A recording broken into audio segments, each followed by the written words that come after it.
Hey, Carson, thanks for taking the time. We'll get started right here with Dave Zangaro and then Paul Domowich.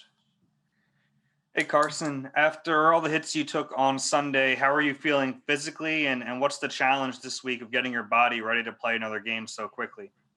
Yeah, it's still Tuesday. At the end of the day, it's still Tuesday. We just played. Quick turnaround. Trying to convince my body that it's Friday. I think that's the challenge for everybody on these short weeks. You play a lot of snaps in a game and got to turn around on a Thursday night. It can be a challenge, but that's a big point of emphasis is finding a way to maximize your recovery to get back out there on Thursday. And for me, I'm doing fine. I'll be just fine come Thursday night. I'll take care of myself, and we'll be fine. Okay, Paul Domowich and then Jamie Apodi. Yeah, Carson, similar question. I was just curious whether your recovery process in a short week after a game like that is any different than if you were playing on Sunday instead of Thursday.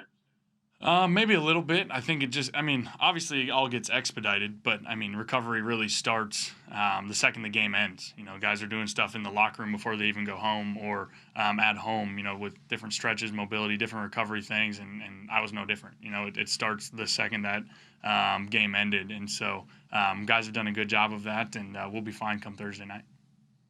Okay, Jamie and then Zach Berman.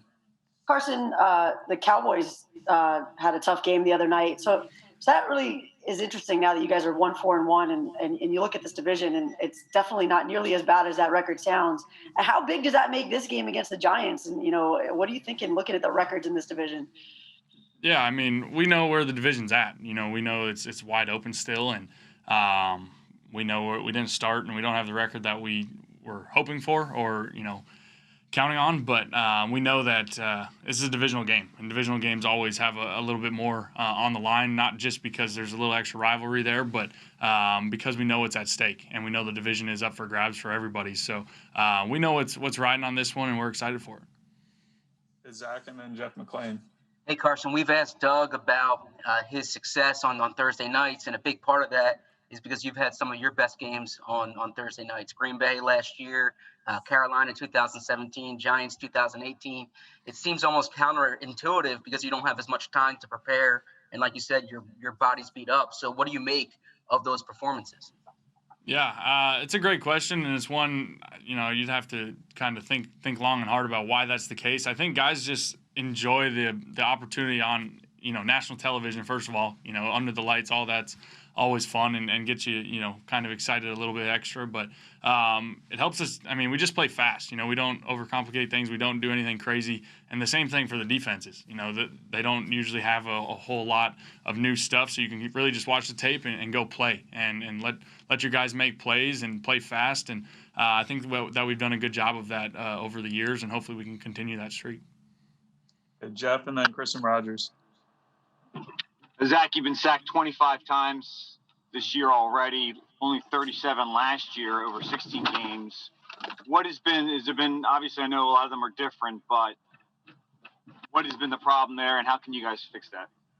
Yeah, like you said, every one of them is different. You get done with the game and there might be a couple sacks and it might be a handful of them are on me. A lot of times they might be third down and, instead of throwing it away, I'm trying to make a play, trying to make something happen, and those are all ones that we can learn from every time. But we can clean it up. We can clean it up with making the protection calls myself, getting the ball out faster, not holding on to it, trying to make plays sometimes. But it is a part of the game, and it's something that we got to all clean up, and we will. Kristen and then Les Bowen.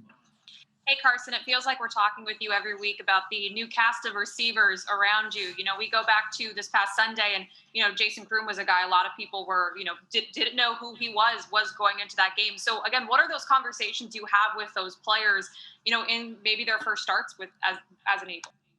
Yeah, I just try and build them up. Just try and build them up and let them know that I believe in them and just really talk through it. Obviously, this week on a short week, we don't get the physical reps. It's a lot of walkthroughs and so a lot of it's just conversation, understanding this is what I'm looking for on these routes. And I know I sound like a broken record when I say those things, but that's what it is. It's a lot of conversation and just making sure that I see see it the same way they do and vice versa.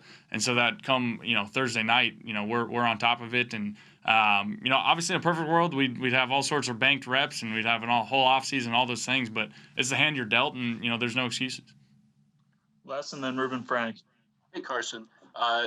If you should have Deshaun Jackson and/or Alshon Jeffrey Thursday night, have you had enough practice time with them to get timing down and comfort level and things like that?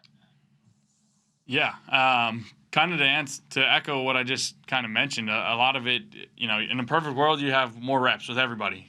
Whether it's veterans like that or these young guys. But it's the hand you're dealt. So it's conversations, and it's for those guys, it's bank reps from even last year, from off seasons before, and I feel confident with those guys. I think we've played a lot of football together, whether it's in practice or in a game over the years. So I feel confident in really all these guys. Okay, Rube and then Ed Kratz. Hey, Carson, I think for the last 4 years, we've been asking you, how come we haven't seen any deep balls? And, this year you hit Jalen in the first game before he got hurt. You had the touchdown to Travis, the long ball down the left sideline, and obviously Hightower with a 50-yarder. What does it give you to have three young guys who've shown that they can make those plays, and the trust that you have in them, and for guys who really don't have a whole lot of experience?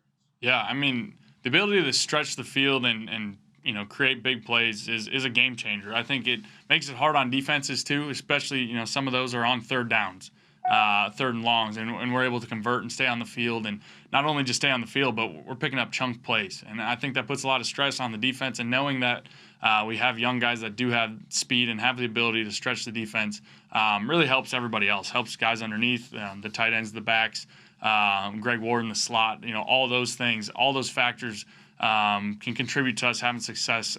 But we just got to be smart with how we pick and choose those battles and take what the defense gives us. Okay, Ed and then John McMullen.